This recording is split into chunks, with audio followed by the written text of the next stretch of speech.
دیکھیے آج پڑھیں گے ہم علا کے بارے میں. تو علا استعلا، یہ استعلا کے لیے آتا ہے، یعنی علو کا معنی ادا کرتا ہے، بلندی کے معنی کے لیے آتا ہے. اما حقیقتاً، یا یہ علو کا معنی یا تو حقیقت میں ہوگا، یعنی حقیقت میں علو پایا جائے گا، استعلا پایا جائے گا. جیسے زیدن علی السطح، زید چھت پر ہے. تو یہاں پر جو علو کا معنی ہے وہ حقیقت میں، یعنی زید چھت کے اوپر ہے. تو یہاں پر علو حقیقت میں پایا جا رہا ہے، کسی چیز کے اوپر زید ہے.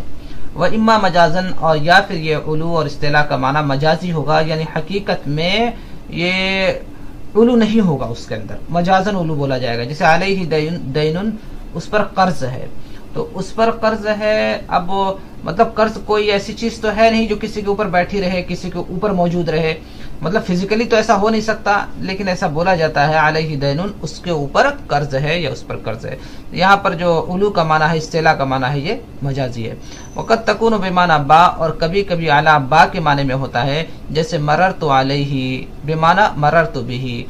تو اکثر تو بولا جاتا ہے مررت بہ، میں اس کے پاس سے گزرا، لیکن مررت علیہ بھی کہہ دیا جاتا ہے. اگر کوئی مررت علیہ کہہ بھی دے تو غلط نہیں ہوگا، اس لیے کہ علی با کے معنی میں ہوتا ہے، تو مررت علیہ بھی کہہ دیا جاتا ہے.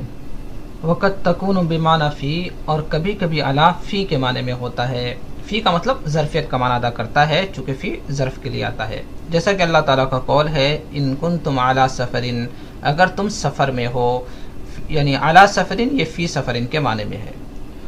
وَأَن لِلْبُعْدِ وَالْمُجَاوَزَةِ، اور ان یہ بود کے لیے آتا ہے اور مجاوزت کے لیے آتا ہے، یعنی ایک چیز کا دوسری چیز سے دور ہو جانا، اس معنی کو دینے کا ادا کرنے کے لیے آتا ہے. یا یہ کہہ سکتے ہیں ان کا ما قبل ان کے ما بعد سے دور ہو جاتا ہے، تجاوز کر جاتا ہے، اس معنی میں آتا ہے.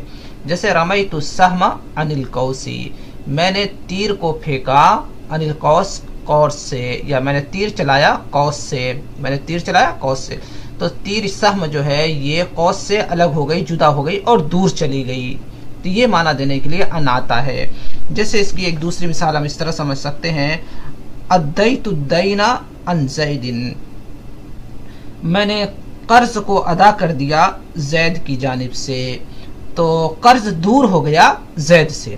ادیت الدین، دین پہلے ہے تو ان سے پہلے والا لفظ یہ کیا ہوتا ہے، بعد والے لفظ سے نکل کر کے دور چلا جاتا ہے. تو میں نے دین کو ادا کر دیا تو دین دور ہو گیا عن زید، زید سے، یہ اس کا معنی ہوتا ہے. وفی، اور فی للظرفیت، ظرفیت کے لیے آتا ہے. یہ تو پتہ ہی ہے فی کا اصل معنی ہی ظرفیت کا ہے. اما حقیقتاً، یہ ظرفیت یا تو حقیقت میں ہوگی، ظرف کا معنی حقیقت میں پایا جائے گا. جیسے المال فی الکیسی، مال تھیلی کے اندر ہے. تو مال یہ حقیقت میں تھیلی کے اندر موجود ہے، اور تھیلی ایک ظرف کا ہے، ایک ظرف ہے، ظرف مکان آپ کہہ سکتے ہیں. تو ظرف ہے. اما مجازن، اور یا تو فی ظرفیت کے لیے تو آئے گا، لیکن حقیقت میں ظرفیت کا معنی نہیں وہاں ادا کرے گا، بلکہ مجازی طور سے ظرفیت کا معنی ہوگا. جیسے نظرت فی الکتاب، میں نے کتاب میں نظر ڈالی. تو اب مطلب کتاب، نظر کوئی چیز نہیں ہے جو ہم کتاب کے اندر رکھ دیں گے. تو یہاں پہ ظرف کا معنی تو ہے، لیکن یہ کہ حقیقت میں نہیں ہے بلکہ مجازی طور سے. اس لیے کوئی یہ نہیں کہہ سکتا کہ نظر کوئی چیز ہے جو میں نے کتاب میں رکھ دی. تو یہ جو ظرفیت کا معنی ہے کہ میں نے کتاب میں نظر ڈالی یا کتاب میں دیکھا، یہ مجازی طور سے ظرفیت کا معنی یہاں پایا جا رہا ہے.